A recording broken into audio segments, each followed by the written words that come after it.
नमस्कार साथियों, एक बार पुणे से विद्यार्थियों का उत्कर्ष परिवार में हार्दिक स्वागत, हार्दिक अभिनंदन। सभी मित्रों को राधे राधे, जय श्री कृष्ण। भाई बंधुओं, मैं सुरेश चौधरी आपके सामने लेकर आया हूँ रीड सेकंड लेवल साइंस का। हम लोग साथियों आज सॉल्यूशन देखेंगे। देखते हैं आप लोगों ने जो एग्जाम देकर आए हैं कितने % सही हुए हैं, ठीक है, जिससे आप लोगों का सिलेक्शन हो सके। देखो साथियों, पहली बात तो मैं आप लोगों को ये कह देता हूँ कि हम लोगों ने जितना भी कक्षा के अंदर पढ़ा या हमने जितना भी ऑनलाइन पढ़ा है, उनमें से साइंस के अंदर कोई एक आधा सवाल ऐसा है जो बाहर आया हुआ है, बाकी एक भी ऐसा प्रश्न नहीं है जो हमारे नोट्स से बाहर है। इसलिए जिन विद्यार्थियों ने हमारे नोट्स को, साइंस को बहुत अच्छी तरीके से पढ़ा और एक एक टॉपिक को यदि पढ़कर गए हो तो आपको हर प्रश्न आपका राइट हुआ होगा। मैं तो ये मानता हूँ यदि ईमानदारी से यदि मेरे नोट्स पढ़कर गया है तो उसका एक भी प्रश्न गलत नहीं होना चाहिए। आप लोगों को मैं अभी सारा प्रश्न बताऊंगा, ये प्रश्न हमने कहाँ पढ़ाया था। चलो देखते हैं साथियों, हमारा पहला प्रश्न देखना भाई, वायरस नहीं तो रोग कौन सा? टाइफाइड, मलेरिया, रेबीज और दस्त। देखो भाई बंधुओं, मानव रोग वाले अध्याय में आप लोगों को मैंने सब बीमारियां अलग अलग बताई। सबसे पहले मैंने आपको वायरस के द्वारा, फिर जीवाणु के द्वारा, फिर प्रोटोजोआ के द्वारा, फिर कवक के द्वारा, फिर हम लोगों ने आनुवांशिक रोगों में हम लोगों ने वंशानुगत रोग अलग पढ़ी और हम लोगों ने सिंड्रोम की बीमारियां अलग पढ़ी। देखो तुम लोगों को मालूम होगा, टाइफाइड बीमारी जो होती है वो एक जीवाणु से होती है। उस जीवाणु का नाम क्या है भाई? उस जीवाणु का नाम है भाई साल्मोनेला टाइफी। क्या नाम है? Salmonella typhi. तो ये साल्मोनेला टाइफी कौन सा? अभी ये जीवाणु है, मतलब ये बैक्टीरिया है। उसके बाद मलेरिया बीमारी जो है वो प्रोटोजोआ से होती है, जिस प्रोटोजोआ का नाम है प्लाज्मोडियम। क्या नाम है? प्लाज्मोडियम। प्लाज्मोडियम से होती है मलेरिया बीमारी के बाद रेबीज बीमारी जो है ना भाई, वो एक वायरस से होती है। इस वायरस का नाम है रेब्डो वायरस। कौन सा वायरस भाई? रेब्डो वायरस। आप लोगों को याद होगा, इस बीमारी को मैंने बहुत अच्छी तरीके से बताया था। मैंने कहा था ये वायरस जंतुओं व कुत्तों की लार के अंदर पाया जाता। प्रारंभ में इसके 14 इंजेक्शन लगाए थे, वर्तमान में केवल इसके 5 इंजेक्शन लगते हैं। तुम लोगों को मालूम होगा, इस बीमारी के अंदर व्यक्ति के अंदर हाइड्रोफोबिया के गुण आते हैं, मतलब उस व्यक्ति को जल से क्या लगता है? डर लगता है। ये भी बताया था, उस व्यक्ति के अंदर पसीना ग्रंथियां अत्यधिक सक्रिय हो जाती है, इसलिए वह जब ओढ़कर सोता है तो उसके शरीर से बहुत ही अधिक मात्रा में पसीना आता है। दस्त एक सामान्य जो डायरिया बीमारी है भाई, ये तो बीमारियों के अंदर आने वाले क्या है? लक्षण है। ध्यान रखना, क्या है? लक्षण है। और यदि डायरिया बीमारी फैलती है तो किसी जीवाणु के संक्रमण का आंतों में हो जाता है, तब ये डायरिया फैल सकती है, ठीक है। चलो भाई, तो जैसे प्रोटोजोआ के द्वारा बहुत सारी ऐसी बीमारियां या हेलमिंथेस के द्वारा होने वाली ऐसी बीमारियां हैं जिसके अंदर किसके लक्षण आते हैं? डायरिया के लक्षण आते हैं, ठीक है। तो इसका आंसर जो रहेगा वो क्या रहेगा? रेबीज रहेगा, जो एक वायरस के द्वारा होता है। उस वायरस का नाम है रेब्डो वायरस। नेक्स्ट देखो, यीस्ट खमीर एक उदाहरण है। आप लोगों को याद होगा, श्वसन वाला अध्याय मैंने आपको पढ़ाया था। श्वसन के अंदर मैंने वायवीय और अवायवीय श्वसन पढ़ाया, और अवायवीय श्वसन को ही मैंने आप लोगों को किण्वन कहा था, जैसे आप बोलते हो फर्मेंटेशन। तो आपको बताओ, तो यीस्ट कोशिका के अंदर क्या होता है? यीस्ट कोशिका में एक जाइमेज एंजाइम होता है। कौन सा होता है? जाइमेज। तो यीस्ट कोशिका में जाइमेज एंजाइम होता है, आप लोगों को मालूम होगा। और ये जाइमेज एंजाइम तो अनोक्सी श्वसन के द्वारा एल्कोहल का निर्माण करता है। और एक यीस्ट होती है, इसका नाम है सैकेरेमाइसिटीज सेरेवेसी। इससे क्या बनती है भाई? इससे क्या बनता है? खमीर जो बनता है, और इससे आप लोगों को मालूम होगा रोटी बनती है। तो इस इससे ही भाई बंधुओं एल्कोहल, और इससे ही आप लोगों को खमीर बनता है। और ये उदाहरण किसका भाई? फंगस या कवक का उदाहरण है। किसका उदाहरण है? कवक का उदाहरण, ठीक है। नेक्स्ट देखो, निम्नलिखित में से कौन सा शीत आवास का पादप है? हाइड्रा जल में पाया जाने वाला पादप है। बांस जो है साथियों भूमध्य रेखा के पास या उष्ण कटिबंधीय पादप है। नागफनी जो है मरुस्थल में पाया जाने वाला पादप है। और साल्डेनरा जो एक पादप है साथियों, एक ऐसा पादप है शीत आवास के अंदर, या आप लोग कह सकते हैं ट्रॉपिकल जो एरिया होता है वहां पर पाया जाता है ये पादप, ठीक है। अगला प्रश्न देखो, निम्नलिखित का सही मिलान कीजिए। आप लोगों को मिलान करना। आप लोगों को मालूम होगा, क्षय बोलो, टीबी बोलो या यक्ष्मा बोलो, एक ही बात है। क्षय रोग बोल दो, टीबी बोल दो, यक्ष्मा बोल दो, एक ही बात है। ये बीमारी एक जीवाणु के द्वारा होती है जिसका नाम है माइक्रोबैक्टीरियम ट्यूबरकुलोसिस। भाई बंधु, और टाइफाइड बीमारी याद होगा, इसे हम लोग मोती जरा या हम लोगों ने इसे मियाइडी बुखार कहा था। और ये टाइफाइड बीमारी जो होती है वो साल्मोनेला टाइफी के द्वारा होती है। कुकर खांसी आप लोगों को मालूम होगा, सामान्य जो खांसी होती है कुकर खांसी नहीं होती। जिनको कुकर खांसी होती है उनमें 100 दिनों तक खांसी चलती है। जो होती है बार्टीसेला पर्टुसिस या बार्टीसेला पेस्टिस या यस्नेरिया पेस्टिस के द्वारा फैलती है भाई। तो इसका आंसर सी रहेगा। और छोटी माता जो है भाई बंधुओं, वो वेरिसेला जोस्टर, और जो बड़ी माता होती है वो वेरियोला वायरस के द्वारा फैलती है, ठीक है साथियों। तो इसका जो उत्तर रहेगा वो क्या रहने वाला है भाई? तो देखो, ए का है डी, तो देखो इसमें डी किसमें भाई? ए का है डी देखो किसमें? इन सब में डी है। उसके बाद क्या है? बी का है फर्स्ट। देखो भाई बंधुओं, इसमें फर्स्ट है, इसमें फर्स्ट है। इसका मतलब ये ऑप्शन हो सकता है, मतलब ये कट गया हमारा और ये भी कट गया। अब दो ऑप्शन बचे ए और सी। उसके बाद कुकर खांसी का सी होगा भाई। तो देखो भाई इसमें बी है और इसमें सी है, तो इसका आंसर तो सी हो गया। अगला भी देख लेते हैं। और फोर्थ का क्या होगा भाई, फोर्थ का जो है वो होगा बी। फोर्थ का ये रहा बी, आंसर रह गया आपका सी। क्या रह गया, सी। नेक्स्ट प्रश्न देखो, मानव यकृत की सबसे बड़ी, मानव शरीर की सबसे बड़ी ग्रंथि कौन सी है? अरे सब कुछ बताया था मैंने आप लोगों को ग्रंथि वाले अध्याय में। मानव शरीर की सबसे बड़ी ग्रंथि का नाम है यकृत, जो एक बहिस्रावी ग्रंथि है। और मानव शरीर की सबसे छोटी ग्रंथि है जिसका नाम है श्वेत ग्रंथि, जो बहिस्रावी ग्रंथि है। मानव शरीर की सबसे बड़ी अंतःस्रावी ग्रंथि का नाम है थायराइड। और मानव शरीर की सबसे छोटी अंतःस्रावी ग्रंथि का नाम है पीयूष। और मानव शरीर की दूसरी सबसे बड़ी ग्रंथि का नाम है अग्नाशय या पेनक्रियाटिक ग्लैंड। तो भाई बंधुओं इसका आंसर जो रहेगा वो यकृत रहेगा। नेक्स्ट प्रश्न देखो, अंतरराष्ट्रीय मात्रक पद्धति में पास्कल किसका इकाई है? भाई बंधुओं आप लोगों ने कभी दाब सुना है? दाब का मतलब क्या होता है? एकांक क्षेत्रफल पर लगने वाले बल को क्या बोलते हैं? दाब बोलते हैं। क्या बोलते हैं? एकांक क्षेत्रफल। किस पर भाई? एकांक क्षेत्रफल पर लगने वाला बल क्या कहलाता है? एकांक क्षेत्रफल पर लगने वाला बल दाब कहलाता है। इसलिए आप लोग P बराबर क्या करते हो? F/A। बल जो होता है वो क्या होता है? मात्र न्यूटन। और एरिया का होता है मीटर स्क्वायर। तो ये न्यूटन प्रति मीटर स्क्वायर जो है ना, दाब की कैसी मात्रक है भाई? MKS यूनिट है। कैसा यूनिट है? MKS है। और दाब का जो ऐसा यूनिट है भाई बंधु वो पास्कल है। क्या है भाई? पास्कल है। क्या है भाई? पास्कल है। तो इसका उत्तर जो रहेगा वो पास्कल रहेगा। ठीक है, तुम लोगों को कार्य का होता है जूल और ऊर्जा का भी जूल, और शक्ति का क्या होता है? अलग अलग जगह शक्ति का मात्रक अलग अलग मिलेगा। जैसे विद्युत शक्ति में तुम लोगों को वाट मिलेगा, तुम लोगों को मालूम है। लेंस की शक्ति का तुम लोगों को डायोप्टर मिलेगा। तो इसका आंसर जो रहेगा वो दाब रहेगा। क्या रहेगा भाई? दाब। नेक्स्ट प्रश्न देखो, ऊष्मा संचरण की किस विधि द्वारा सूर्य से उत्सर्जित ऊष्मा का पृथ्वी तक पहुंचता? आप लोगों को मैंने ताप और ऊष्मा वाला अध्याय पढ़ाया और उसमें ऊष्मा संचरण की मैंने तीन विधियां बताई थी। एक बताई मैंने चालन, और एक तुम लोगों को बताई मैंने सेवन, और एक विधि का नाम है भाई बंधु विकिरण। कौन सी विधि है? विकिरण। तीनों विधियां आप लोगों को अच्छी तरीके से याद होगी। ऊष्मा संचरण की तीन विधियां, चालन, सेवन और विकिरण। ठोसों के अंदर ऊष्मा का संचरण चालन विधि के द्वारा होता है। चालन विधि के अंदर जो अणुओं की जो औसत गतिज ऊर्जा होती है वो शून्य होती है। क्यों? क्योंकि चालन विधि के अंदर जो स्रोत के जो अणु है ना, जो हमारे स्रोत से जो ऊर्जा ले रहे हैं उसके जो अणु हैं भाई बंधु अपने स्थान पर क्या करते हैं? कंपन गति करते हैं। लेकिन सेवन विधि में अणु खुद एक स्थान से दूसरे स्थान पर जाकर ऊष्मा का संचरण करते हैं। प्राकृतिक घटनाएं जो है वो सेवन विधि के द्वारा होती है। भूमध्य रेखाओं से हवाओं का उठना, ध्रुवीय हवाओं का उठना, और राजस्थान जैसे इलाकों के अंदर साथियों क्या आना, बोलो, भूबलिया बथुलिया आना, राजस्थान के अंदर गर्म हवाएं आना, और हमारे घरों में जो एग्जॉस्ट फैन लगे हुए हैं वो सारे किस विधि पर है? सेवन। विकिरण विधि ऊष्मा संचरण की एकमात्र ऐसी विधि है जिसमें माध्यम की आवश्यकता नहीं है। सूर्य का प्रकाश सूरज से पृथ्वी तक आता है, बीच में कहीं सारा निर्वात आता, फिर भी इस निर्वात को पार कर करा जाता है। इसलिए ऊष्मा संचरण की जो विकिरण विधि है, इस विकिरण विधि में माध्यम की आवश्यकता नहीं है। और सूर्य का प्रकाश पृथ्वी तक ऊष्मा जो का संचरण करता है वो किस विधि के द्वारा करता है भाई? विकिरण विधि के द्वारा करता है। किसके द्वारा? विकिरण। तो अगला प्रश्न देखो, परस्पर 60 डिग्री कोण पर रखे दो समतल दर्पणों के मध्य एक वस्तु रखी है, बनने वाले प्रतिबिंबों की संख्या। तुम लोगों को दर्पण वाला अध्याय याद होगा। दर्पण वाले अध्याय के अंदर मैंने प्रतिबिंब संख्या निकालने का फॉर्मूला बताया था। मैंने बताया n बराबर 360/θ। अब डिपेंड करेगा n की वैल्यू। यदि n की वैल्यू क्या आती है? सम आती है। तो भाई बंधुओं यदि n की वैल्यू कैसी आती है? सम आती है। तो नंबर ऑफ इमेज कितना बताया? बोलो भाई। नंबर ऑफ जो इमेज जो होता है वो कितना होता है? n-1 होता है। कितना होता है भाई? n-1 होता है। यदि n का मान विषम आ जाए, क्या आ जाए भाई? n का मान विषम आ जाए तो नंबर ऑफ जो इमेज होगा वो कितना होगा भाई?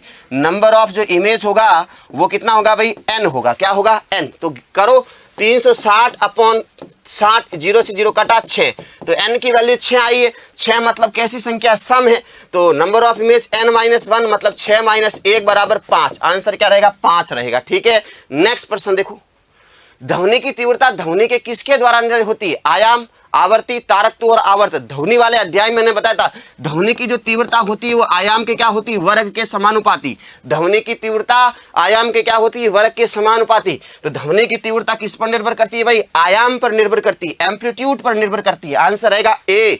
नेक्स्ट प्रश्न देखो, जब किसी वस्तु को अवतल दर्पण के समक्ष उसके वक्रता केंद्र पर रखा जाए तो बना प्रतिबिंब होगा। ये मैंने आपको बताया था, आप लोगों को बताया था अवतल दर्पण से बनने वाले प्रतिबिंब अलग अलग स्थितियों पर बताया था। जैसे अनंत पर आती तो इमेज f पर बनता है, तुम लोगों को याद होगा, यदि वस्तु F पर है तो इमेज अनंत पर बनती है, जब वस्तु C पर है तो इमेज C पर बनती है, और जब वस्तु F और C के बीच में वस्तु C के इमेज C के परे बनता है, और जब वस्तु C के परे होती है इमेज बनता है F और C के मध्य। आप लोगों को मैंने कहा था अवतल दर्पण से अधिकांश प्रतिबिंब कैसे होते हैं, बोलो भाई। अधिकांश जो प्रतिबिंब जो होते हैं ना, अधिकांश जो इमेज होते हैं वो कैसे होते हैं, वास्तविक और उल्टे होते हैं। कैसे होते हैं, वास्तविक व उल्टा। लेकिन तुम लोगों को मैंने ये भी बताया कि अवतल दर्पण के अंदर भी वस्तु P व F के बीच होती है, तब इमेज दर्पण के पीछे और आभासी और कैसा बनता, सीधा। एक ही इमेज है जो आभासी और सीधा बनता है, कब, जब वस्तु P व F के बीच में होती। बाकी सारे कैसे बनते हैं, वास्तविक और उल्टे। सामान्य अवतल दर्पण से जो इमेज है भाई बंधुओं बड़ी बनती है, लेकिन जब वस्तु वक्रता केंद्र पर होती है, इमेज बनाकर बताया था मैंने आपको कि यदि वस्तु C पर है तो इमेज C पर बनेगी, वस्तु के आकार की बनेगी, वास्तविक और कैसी बनेगी, उल्टी बनेगी। तो देखो पहले तो वस्तु से छोटा नहीं बनेगा, वस्तु से छोटा नहीं बनेगा, वस्तु के साइज का कैसा बनेगा, बोलो, वास्तविक व उल्टा और वस्तु के साइज का। बी आंसर होगा भाई। नेक्स्ट देखो, फ्यूज तार किस आधार पर कार्य करता है, धारा का चुंबकीय प्रभाव, धारा का रासायनिक प्रभाव, धारा का ऊष्मीय प्रभाव और विद्युत चुंबकीय प्रेरण। तुम लोगों को मालूम होगा फ्यूज तार जो है वो कॉपर और टिन का बना होता है। तुम लोगों को मालूम होगा ये धारा के ऊष्मीय प्रभाव पर ग्रहण करता है। आप लोगों को मालूम होगा जब हमारे घरों के अंदर धारा का मान स्वीकृत सीमा से ज्यादा होती है तो फ्यूज तार गल जाता है, क्योंकि उसका गलनांक कम होता है और उसकी प्रतिरोधकता क्या होती है, ज्यादा। और जैसे ही फ्यूज तार गलता है तो वो फ्यूज हट जाता है, जिससे हमारे पूरे घरों के अंदर जो है धारा की सप्लाई क्या हो जाती है, बंद, जिससे हमारे घरों के अंदर किसी प्रकार का कोई विद्युतीय उपकरण क्षतिग्रस्त नहीं हो और किसी भी विद्युतीय उपकरण में किसी प्रकार का कोई डैमेज नहीं हो। तो किस पर काम करती है भाई, धारा का ऊष्मीय प्रभाव। नेक्स्ट देखो, पृथ्वी पर किसी वस्तु का प्लेन वेग। अरे ये तो मेरा सामान्य डायलॉग है भाई कि मैं हमेशा आप लोगों के सामने यूज करता हूं कि जैसे मान लो कहीं पर व्यक्ति की मृत्यु की स्थितियां आती है तो मैं हमेशा कहता हूं व्यक्ति 11.2 किलोमीटर प्रति सेकंड से क्या कर लेगा, प्लाइन कर लेगा। पृथ्वी पर प्लाइन वेग का मान, प्लाइन वेग का मतलब है वह न्यूनतम वेग जिसकी सहायता से किसी वस्तु को उस खगोलीय पिंड के गुरुत्वाकर्षण बल से बाहर निकाल दो, उस वेग को हम क्या कहते हैं, प्लाइन वेग।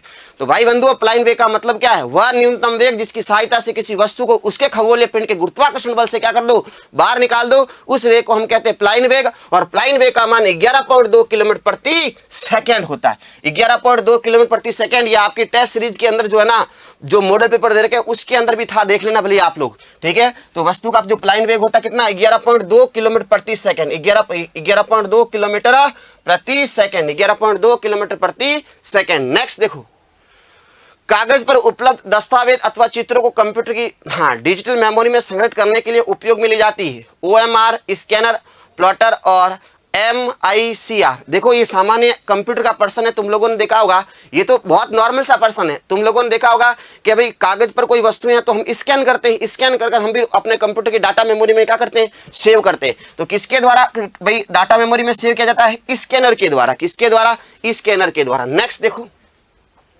Sb किस तत्व का प्रतीक है, भाई बंधुओं Sb जो है ना, Sb जो है ना वो किसका प्रतीक है, एंटीमनी का। ये तो सामान्य आवर्त सारणी के तत्वों से प्रश्न आ गया है, पी ब्लॉक में तुम लोगों को मैं पढ़ाता हूं, याद होगा आप लोगों को। तो ये एंटीमनी होगा भाई। नेक्स्ट देखो, निम्नलिखित में से यौगिक है, हीरा क्या है, पदार्थ है, ग्रेफाइट पदार्थ है, ओजोन तिर परमाणविक गैस है और जल क्या है, यौगिक है। यौगिक का मतलब क्या है, जब दो या दो से अधिक तत्व निश्चित अनुपात में मिलकर एक नए पदार्थ का निर्माण करे या नए पदार्थ का या नई चीज का निर्माण करे, उसे हम कहते हैं यौगिक। जैसे जल के निर्माण में हाइड्रोजन का एक परमाणु और ऑक्सीजन के दो परमाणु मिलकर किसका निर्माण करते हैं, भाई किसका निर्माण करते हैं भाई, जल का। मतलब हाइड्रोजन के दो परमाणु और ऑक्सीजन का एक परमाणु मिलकर किसका निर्माण कर रहा है, जल। और जल एक नया पदार्थ है, इसलिए जल किसका उदाहरण है भाई, यौगिक का उदाहरण है। नेक्स्ट देखो, मादा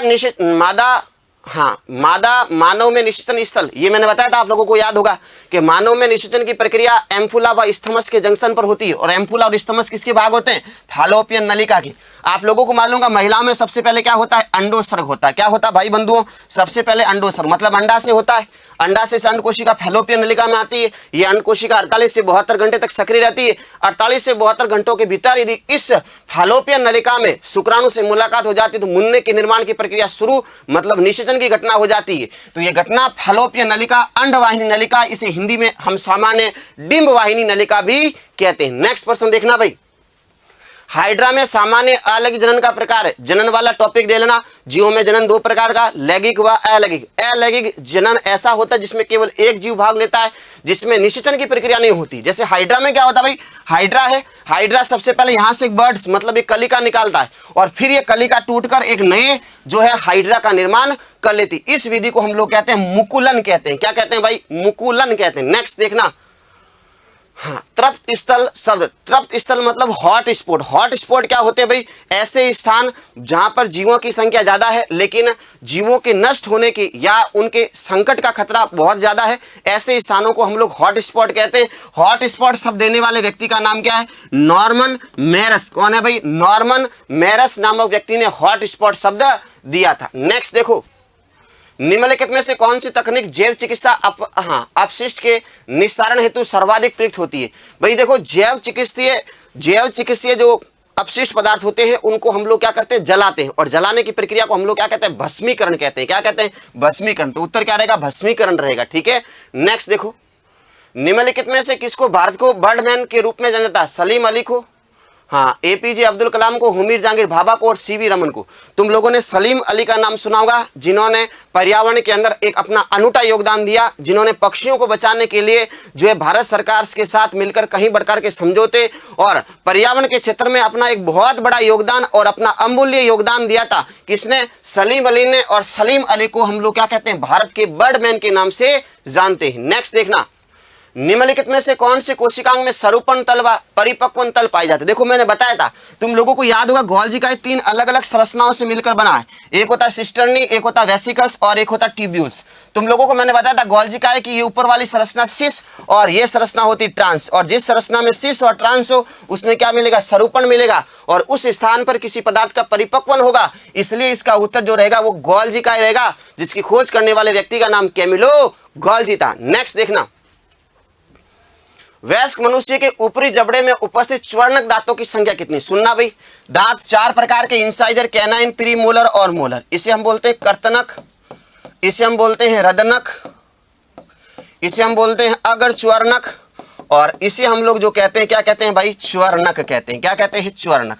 अब दांतों का सूत्र बोलो, 21-23/21-23 इंटू 2। ये ऊपर के जबड़े के और ये नीचे के जबड़े के। अब फॉर्मूले में इंसाइजर, ये कैनाइन, ये प्रीमोलर और ये कौन से, मोलर। आप लोगों से कौन से पूछे, मोलर पूछे, तो गुना करो, 3 दूनी 6, मतलब ऊपर वाले जबड़े में 6 और नीचे वाले जबड़े में 6, टोटल मिलाकर 12। आप लोगों से पूछा ऊपर वाले जबड़े में, उत्तर क्या रहेगा, 6 रहेगा। क्या रहेगा, 6। ये पाचन वाले टॉपिक में है।